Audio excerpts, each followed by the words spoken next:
Assalamualaikum warahmatullahi wabarakatuh. Perkenalkan, nama saya Saloh Feruza Iwaribah.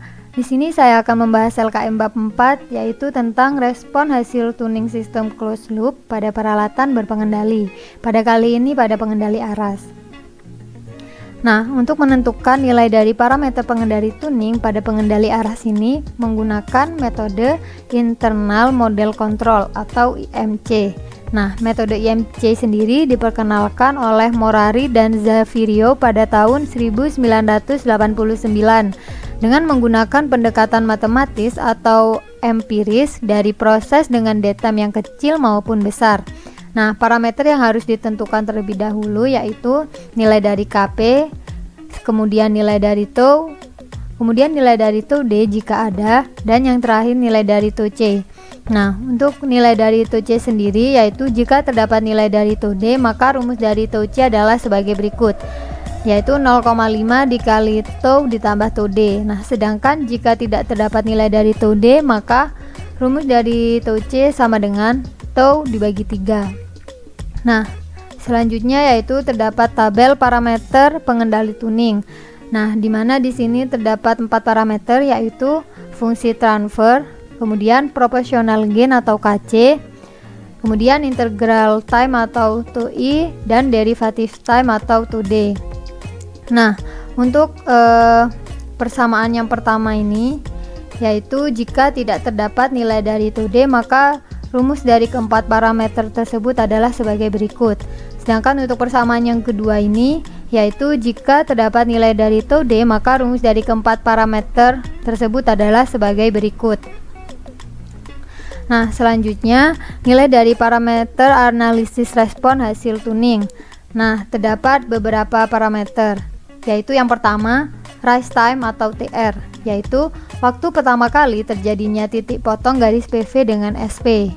Yang kedua, time to first peak atau TP adalah waktu puncak pertama. Yang ketiga, salting time atau TS, yaitu waktu pada saat PV mencapai 95% dari set point. Yang keempat, decay ratio adalah perbandingan tinggi puncak kedua dengan puncak pertama atau C dibanding A. Yang kelima yaitu period of oscillation atau P adalah jarak antara dua puncak atau dua lembah. Yang keenam yaitu offset adalah selisih PV steady state dengan SP. Kemudian yang kemudian yang ketujuh yaitu response time adalah waktu yang diperlukan untuk mencapai keadaan tuna. Dan yang terakhir yaitu yang kedelapan peak overshoot ratio, yaitu hasil pengukuran besarnya respon pada harga akhir pada perubahan fungsi step dan ditunjukkan sebagai perbandingan A dan B. Selanjutnya saya akan membahas LKM bab 4 pada peralatan pengendali aras. Nah, di sini terdapat data hasil pengamatan fungsi transfer, yaitu terdapat nilai KP sama dengan 1,3325, kemudian nilai tau sama dengan tau P yaitu 1,3 menit, dan nilai tau D-nya yaitu tidak ada. Nah, selanjutnya akan ditentukan nilai parameter pengendali untuk tuning menggunakan metode IMC. Nah, untuk model pengendali PI, rumus dari keempat parameter ini yaitu sebagai berikut, yaitu menggunakan persamaan yang pertama dikarenakan tidak terdapat nilai dari tau D, maka rumus dari KC yaitu 1 dibagi KP dikali tau dibagi tau C. Nah, sehingga 1 dibagi dengan KP-nya 1,3325, kemudian dikali dengan tau-nya yaitu 1,3 menit dan dibagi dengan nilai tau C. Nah, tau C-nya sendiri dikarenakan tidak terdapat nilai dari tau D, maka rumus dari tau C yaitu tau dibagi 3, sehingga 1,3 menit dibagi dengan 3, dan dihasilkan nilai KP sama dengan 2,2514071. Selanjutnya didapatkan nilai PB yaitu 100 dibagi dengan KC, sehingga didapatkan PB sama dengan 44,416667. Nah, selanjutnya untuk nilai dari tau I-nya sendiri yaitu sama dengan nilai dari tau sama dengan 1,3 menit. Untuk nilai dari tau D-nya sendiri tidak ada.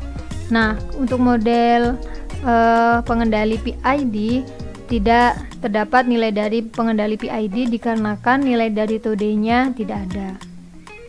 Selanjutnya yaitu dilakukan pengamatan tuning pada pengendali PI. Nah, terdapat data hasil pengamatan tuning yaitu di mana menggunakan tipe servo yang berarti dilakukan perubahan terhadap nilai dari set point-nya sehingga dimasukkan nilai dari set point 1 sama dengan 30% dan nilai dari set point 2 sama dengan 50%.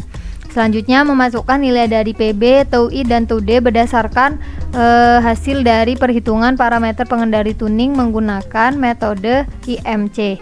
Nah, di mana nilai PB-nya sebesar 4,416667. Sedangkan untuk nilai dari TOI-nya sendiri sama dengan 1,30 menit. Untuk nilai dari TOD-nya sendiri yaitu tidak ada. Selanjutnya dihasilkan data berupa waktu dalam second dan persen PV, di mana dimulai dari waktu ke 0 detik menghasilkan persen PV sebesar 30,100% sampai pada waktu ke 1180 detik menghasilkan persen PV sama dengan 50,100%. Nah, selanjutnya dari data tersebut akan dibentuk grafik kurva respon hasil tuning, di mana antara persen PV versus waktu dalam detik, di mana persen PV menjadi sumbu Y dan waktu dalam detik menjadi sumbu X. Selanjutnya dari grafik ini kita dapat menentukan analisis parameter respon hasil tuning. Nah, untuk menentukan nilai dari parameternya, maka kita membutuhkan beberapa garis, yaitu yang pertama garis horizontal berwarna orange. Ini ya, ini adalah nilai dari set point 1. Kemudian garis horizontal berwarna kuning, yang ini adalah nilai dari set point 2. Dan garis horizontal berwarna hijau yaitu nilai dari NA atau nilai akhir. Nah, di sini kita menggunakan garis NA jika nilai akhir yang dihasilkan tidak sama dengan nilai set point 2. Di sini garis antara SP2 dengan NA yaitu rentangnya sangat kecil dikarenakan selisih antara NA dengan set point 2 juga sangat kecil. Menentukan analisis parameter respon hasil tuning. Nah, untuk pengertian dari parameter-parameter ini sudah dijelaskan sebelumnya ya. Nah, selanjutnya untuk parameter overshoot, decay ratio, peak time, dan period of oscillation yaitu 0 atau tidak ada, dikarenakan acuan dari keempat parameter tadi yaitu pada nilai dari peak.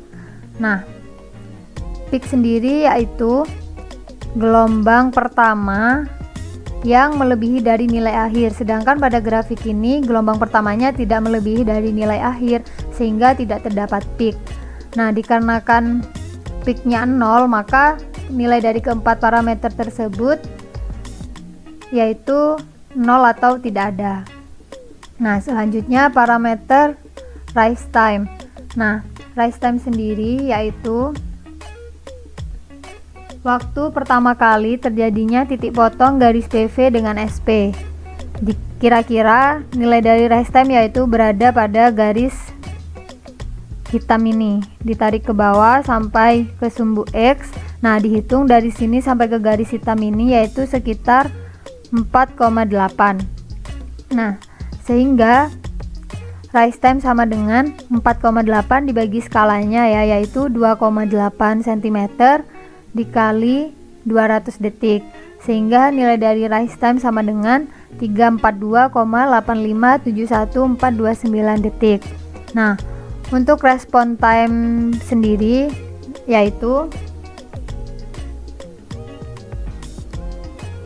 response time yaitu waktu yang diperlukan untuk mencapai keadaan tuna atau steady state. Nah, diperkirakan respon time yaitu pada garis hijau ini. Kemudian ditarik ke bawah sampai menyentuh garis sumbu X. Kemudian dihitung dari sini sampai garis hijau ini yaitu kira-kira 7,1 cm. Sehingga respon time sama dengan 7,1 dibagi skalanya yaitu 2,8 dikali 200 detik. sama dengan 507,1428571 detik. Nah, untuk nilai dari offsetnya sendiri yaitu offset adalah selisih PV steady state dengan set point. Nah, kira-kira offsetnya di sini. Offsetnya sangat kecil sekali ya, dikarenakan selisih antara nilai akhir dengan set point 2 sangat kecil, yaitu 50 dikurangi 50,1 sama dengan min 0,1%. Sekian penjelasan dari saya, kurang lebihnya mohon maaf. Wassalamualaikum warahmatullahi wabarakatuh.